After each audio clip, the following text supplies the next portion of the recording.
Hoje nós temos o Sérgio como palestrante, Sérgio Guise, ele é de Rio Negrinho, vocês conhecem.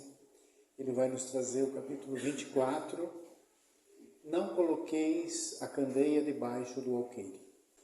Então, a partir desse momento, entregamos a nossa tribuna ao Sérgio para que ele possa trazer os ensinamentos que ele nos preparou. Vamos lá, Sérgio.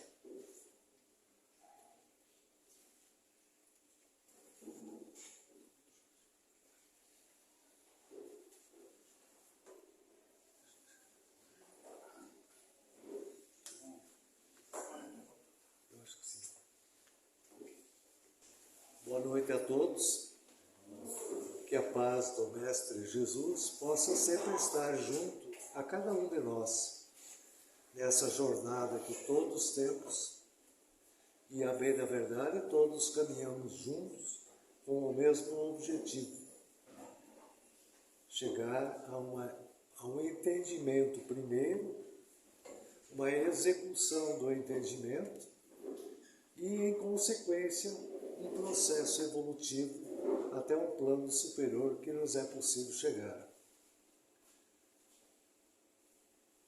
O capítulo 24 do Evangelho segundo o Espiritismo, ele nos traz uma série de ensinamentos, dos quais eu vou procurar desenvolver um pouco a respeito. Nós sabemos que a maior parte dos ensinos de Jesus, ele nos trouxe através de parábolas. E é interessante a gente observar, e eu convido vocês, quem assim o quiser, que depois em casa, em um outro momento, procurem nos evangelhos, e observem que Jesus usava parábolas de conformidade com o assunto e o público a quem ele se referia.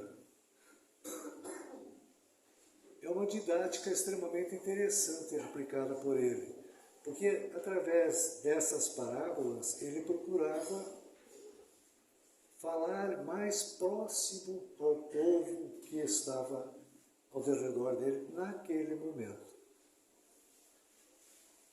No capítulo 24, nós vamos ver que ele nos traz, e as citações, a maior parte das parábolas são de Mateus, nós vamos ver que o Cristo nos traz vários ensinamentos. Começando ao fato que ele fala da candeia, que ela não deve ser colocada debaixo do alqueire. Ou seja, que nós, à medida que vamos aprendendo, à medida que nós vamos compreendendo algumas pequenas facetas da lei divina e de outros conhecimentos mais que também fazem parte da lei divina, nós temos que, por obrigação, passar a divulgar gradativamente às demais pessoas aquele conhecimento. Só que o Cristo nos mostra, nesse capítulo, que essa transmissão do conhecimento, esse repassar do conhecimento, ele não deve ser de uma forma abrupta, de uma forma total. Ele deve ser de uma forma gradativa. Ele próprio, o Cristo, quando ensinava através das parábolas, ia crescendo, ia aprofundando os ensinamentos. E a gente deve observar isso na própria evolução do nosso entendimento dentro da humanidade. Quase que como uma criança, nós passamos a ensinar a ela todas as coisas possíveis de conformidade com o entendimento que ela tenha naquela idade, naquele ciclo que ela se encontra. E esse crescimento vai evoluindo gradativamente. Na doutrina espírita, nós vamos ver que aconteceu basicamente a mesma coisa. As concepções, as ideias a respeito da divindade, as ideias a respeito da continuação da vida, as ideias a respeito da reencarnação, da comunicabilidade dos espíritos, da pluralidade dos mundos habitados, essas ideias já estavam semeadas na humanidade há muitos anos atrás, talvez até há 5.000 anos antes. Facetas aqui, facetas ali, que vinham gradativamente aparecendo e se fixando entre diversas civilizações. Esse conhecimento começou a ampliar gradativamente e nós chegamos em um período em que todo o processo religioso das religiões, todo esse processo começou a ter transformações para um entendimento um pouco diferenciado do que se estava. A ciência, ao mesmo tempo, foi ampliando os seus conhecimentos e divulgando os seus conhecimentos. Aí nós vamos ver que, por exemplo, antes de Kardec, de Allan Kardec, codificador da doutrina espírita, nós tivemos Mesmer com as leis do magnetismo. Estas leis do magnetismo foram que chamaram bastante atenção a Kardec para vir estudar as ditas mesas girantes que existiam então. Aí nós vamos ver que surgiu Allan Kardec e passou a codificar a doutrina que os espíritos trouxeram, porque não foi ele que criou a doutrina espírita. A doutrina espírita foi trazida pelos espíritos. Kardec, em seu trabalho, passou a catalogar, a codificar, a colocar em ordem, em sequência, uma forma de raciocínio. Então, Kardec trouxe para nós a base da doutrina espírita. Mas não terminou por ali, todo o processo evolutivo continua, como vinha vindo desde sempre.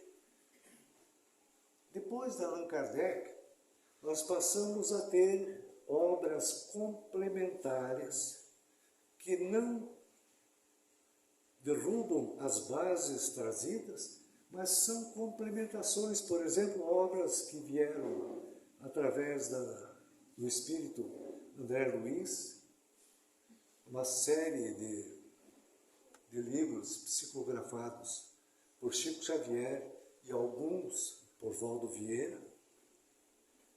Nós tivemos, por exemplo, também ainda, na sequência, Ivone do Amaral Pereira, trazendo vários conhecimentos a mais daqueles que André Luiz trouxe a respeito do plano espiritual, da interferência, das comunicações entre as partes. E mais recentemente, nós passamos a receber com maior ênfase obras de Joana de Ângeles, que vão começar a trazer uma união maior em alguns aspectos emocionais e comportamentais da ciência com a doutrina espírita. Da mesma forma que todo o processo de conhecimento, todo o processo de esclarecimento para as pessoas, através dessas obras, por exemplo, que eu citei, e tantas outras mais que temos, Da mesma forma acontece a evolução nossa como espíritos. Lá no passado, e a maioria de nós, já tivemos várias outras encarnações anteriores e possivelmente muito próximas à época em que o Cristo esteve entre nós. Aquela época nós mesmos não tínhamos condições de entendermos uma série de coisas que hoje, com as várias encarnações que tivemos, passamos a ter gradativamente um pouco mais e melhor. Nós, em muitas vidas anteriores, por exemplo, não aceitávamos a possibilidade da reencarnação. E hoje, para nós, isso é algo extremamente racional.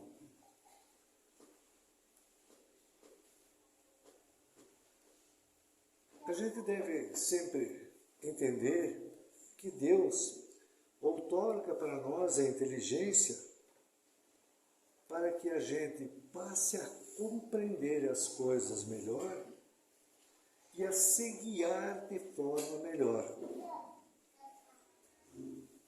Como é que nós fazemos isso? Através do raciocínio.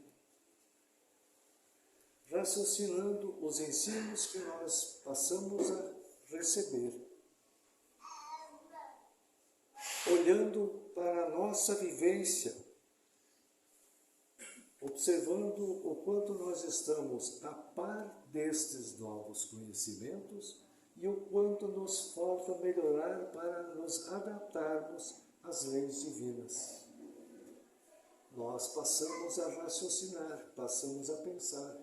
E dessa forma nós passamos a solidificar a nossa fé. Não é uma fé que nos é trazida simplesmente. É uma fé que nós construímos dentro de nós. E a providência divina nos concede o tempo para nós desenvolvermos essa capacidade de raciocínio.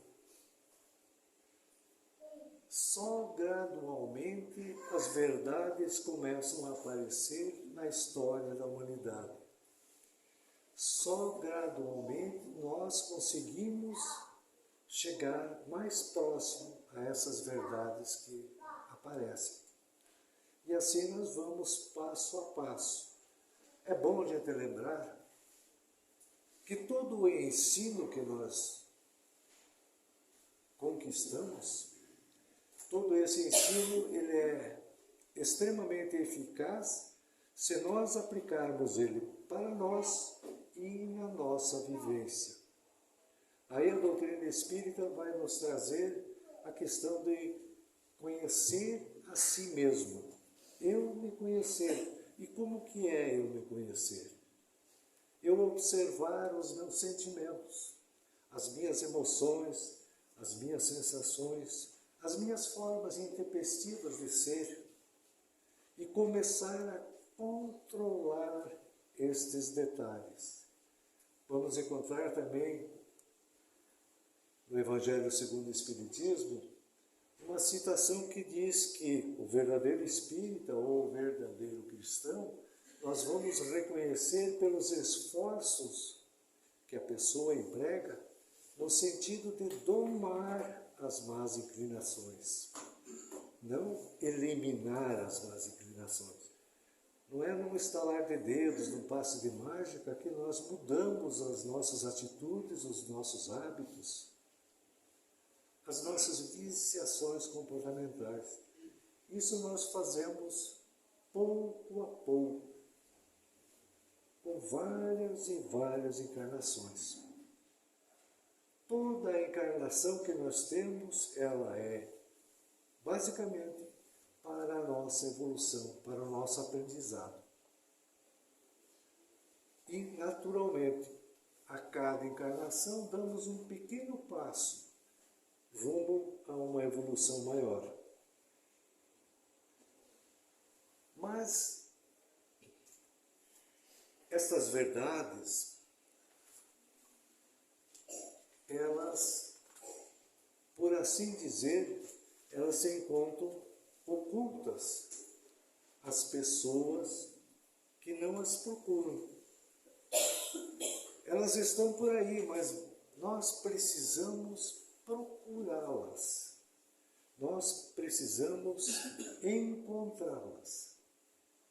A doutrina espírita, em especial, é uma oportunidade extremamente grande para que todos nós consigamos encontrar parcelas dessa verdade.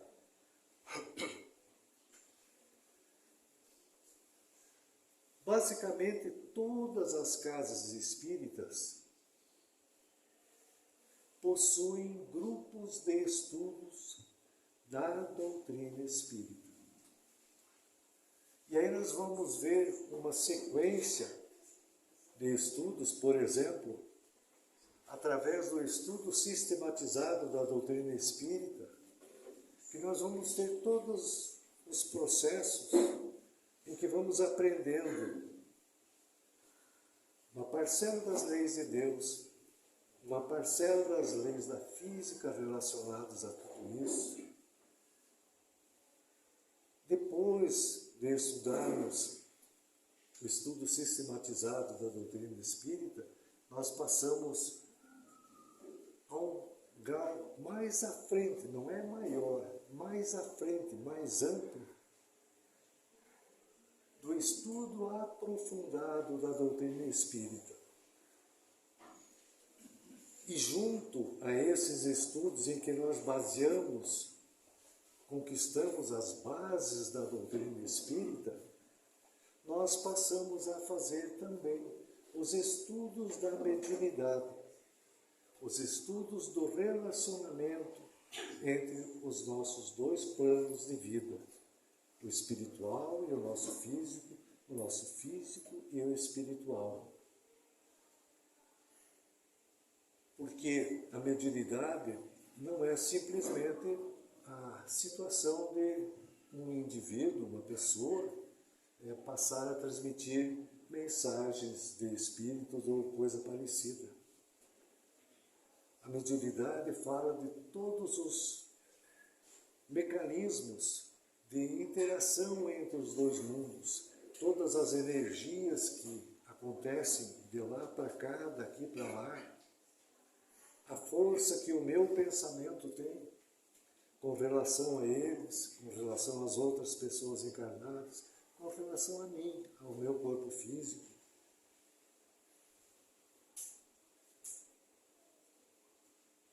Conseguindo estudar e principalmente fazer esses estudos em grupo, quando nós conseguimos trocar ideias, informações, interpretações, onde nós em conjunto vamos melhorando e crescendo,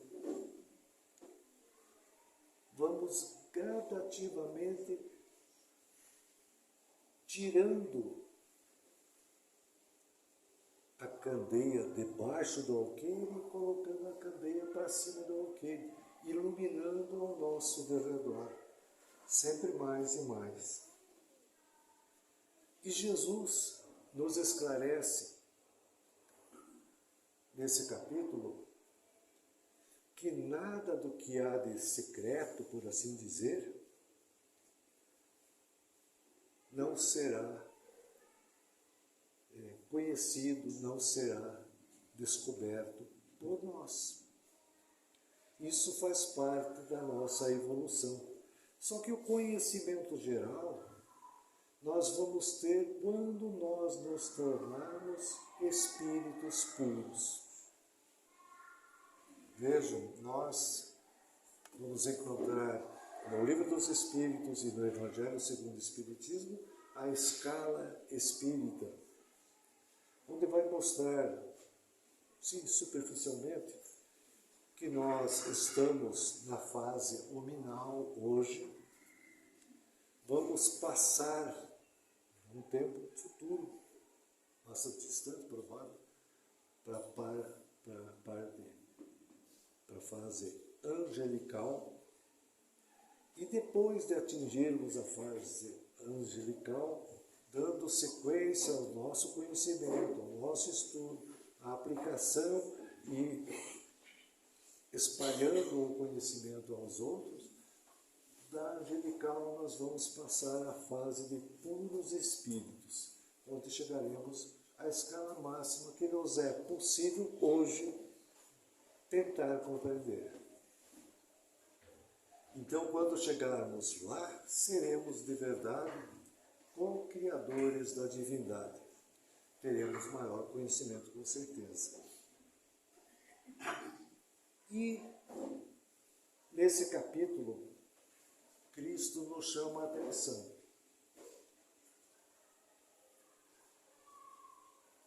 Quanto mais nós tivermos de oportunidades de conhecer, de aprender, de vivenciar, mais nós teremos responsabilidades.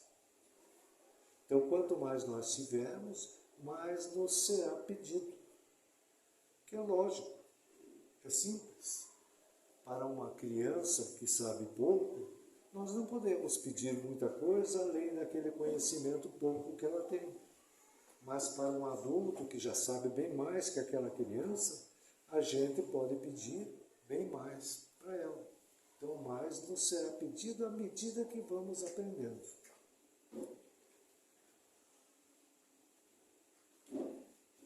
E o Espiritismo, desta forma, caminhando com todo esse aspecto, de primeiro nós aprendermos para daí divulgarmos às outras pessoas, ele nos mostra que projeta uma luz sobre uma imensidade de facetas obscuras até ontem. E é bom que a gente lembre que, muito embora na doutrina espírita nós passamos gradativamente a compreender e a conhecer diversas facetas, diversas coisas que as demais pessoas não conhecem, a doutrina espírita não será a religião do futuro, mas sim será o futuro das religiões. Não é que as demais pessoas vão se transformar parecidas com o Espiritismo, mas essa forma de questionar, essa forma de nós, pessoas, procurarmos o conhecimento, essa forma de nós transferirmos o conhecimento àquelas pessoas que querem receber esse conhecimento, esta forma vai passar gradativamente a fazer parte da humanidade com o passar dos tempos. Lógico que isso vai demorar bastante. E nesse capítulo, nessas parábolas que Jesus traz, ele também nos chama a atenção a esse respeito do demorar bastante, para que todos pensem de uma forma coesa, raciocinem a respeito dos conhecimentos e que a fé seja raciocinada. Ele vai ter um trecho que ele vai dizer: não vades ter com os gentios, em que ele fala com os apóstolos. Ele diz: não vades ter com os gentios, mas vá antes às ovelhas perdidas da casa de Israel. É bom a gente observar isso. Os gentios, à época, eram denominados todas aquelas pessoas, todos aqueles agrupamentos que não eram pertencentes à religião do judaísmo, que era a religião vigente no local onde Jesus conviveu. E ele chama a atenção dos apóstolos, lembrando que a gente primeiro tem que ir às ovelhas ao nosso derredor e conversar com elas. Por quê? Para a gente se estruturar, para a gente se tornar mais firmes nas nossas concepções e no nosso entendimento. Quando eu venho e falo para vocês, dentro de uma casa espírita, sobre o Espiritismo, eu não estou simplesmente transmitindo algum conhecimento, alguma faceta da doutrina para vocês. Eu, ao mesmo tempo, estou me estruturando nas minhas convicções a respeito. À medida que eu vou me estruturando das minhas convicções a respeito da doutrina espírita e do entendimento das leis divinas, eu vou me munindo de forças e habilidades para conversar com as pessoas que não pensam como nós espíritas. Não para convertê-los, mas para acolhê-los, para compreendê-los e para poder acalmá-los, procurando mostrar a eles facetas diferentes de interpretar a vida e as leis de Deus. E isso Jesus traz nesse capítulo, no capítulo 24, chamando os apóstolos para verem a respeito. Porque a gente deve lembrar que a conversão de cada pessoa sempre se dá no tempo daquela pessoa. A minha conversão, a conversão de vocês, a nossa conversão, ela aconteceu no tempo que era útil e necessária para nós. No tempo em que nós já passamos a ter condições de entender um pouco, de pensar a respeito, de olhar no espelho e ver que as lições que se falam do outro, de verdade, são as lições para mim. Simplesmente isso. E a gente deve sempre lembrar que a doutrina espírita, como eu falei lá no início, a doutrina espírita é uma doutrina dos espíritos, e não de Kardec, não de uma pessoa. As demais ideologias religiosas existentes até hoje na história foram trazidas por pessoas, foram nomeadas a pessoas. E a doutrina espírita é nomeada aos espíritos. Essa forma de pensar, a gente já vai ver que muda o entendimento para muita gente. A gente começa a entender que é um plano maior que existe. Este plano maior que existe, como eu falei ali no início, ele iniciou lá 5, 10 mil anos atrás, quando nós, espíritos encarnados, passamos a vivenciar com um pouco mais de raciocínio e a entender gradativamente o que é o nosso livre-arbítrio e como nós devemos trabalhar esse livre-arbítrio. E à medida que nós vamos entendendo isso, vamos dissecando dentro de nós esse conhecimento, a gente vê que nada que acontece é por acaso ou é castigo divino. E também não é culpa da outra pessoa. Tudo que acontece é uma reação de uma ação que nós fizemos em algum momento. Ou ontem nessa vida, nessa encarnação, ou em uma outra encarnação. E aí a gente vai ver que os Espíritos nos trazem e nos indicam que a maior parte das nossas dificuldades, dos nossos sofrimentos nesta encarnação agora, elas são criadas por nós nesta encarnação. E a gente, às vezes, diz que veio lá de trás de uma outra vida, simplesmente para a gente tentar não se responsabilizar tanto assim. Ou às vezes a gente diz que isso está acontecendo porque um espírito está nos obsediando. E às vezes não é bem assim.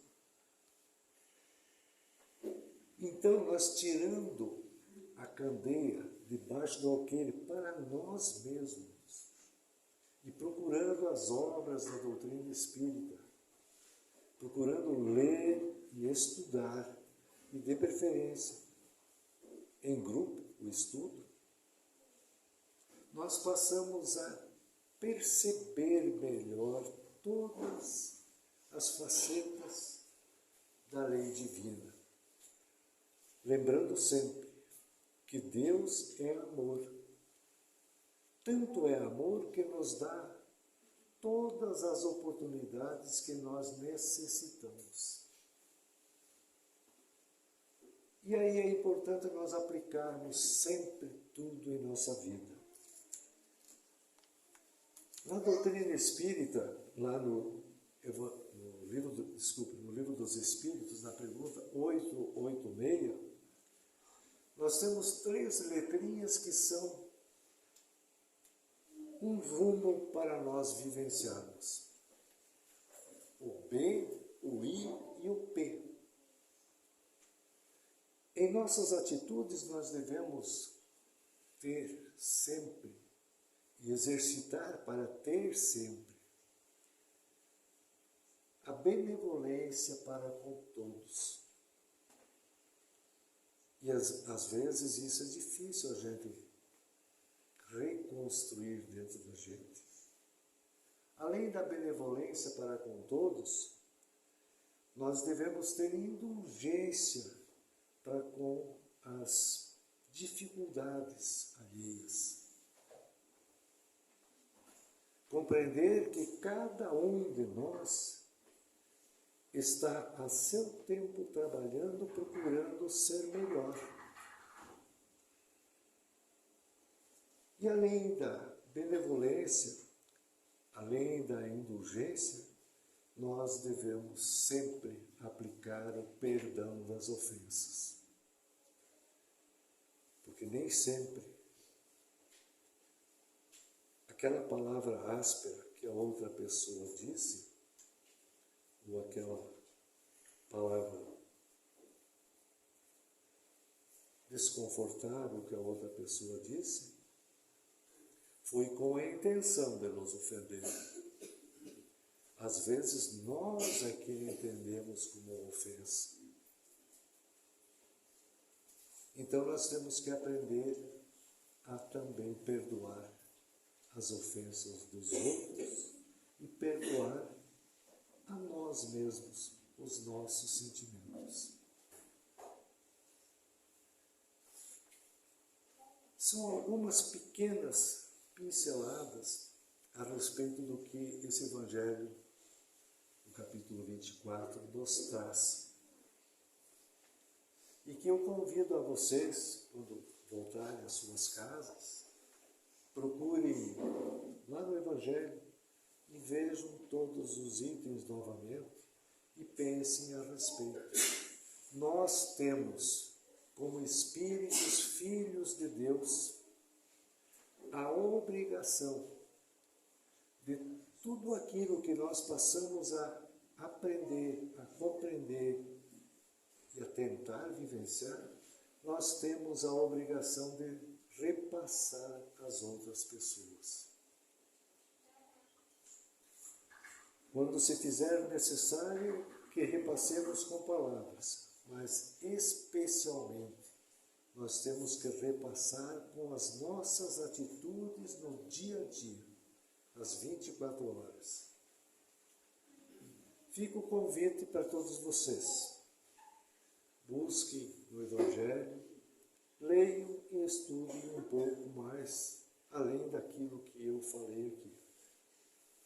Agradeço a atenção de todos vocês, agradeço a casa pelo convite que me fez, peço a Deus que nos ampare que a espiritualidade amiga consiga nos inspirar sempre o bem viver para o melhor de todos nós. Agradeço e devolvo a palavra.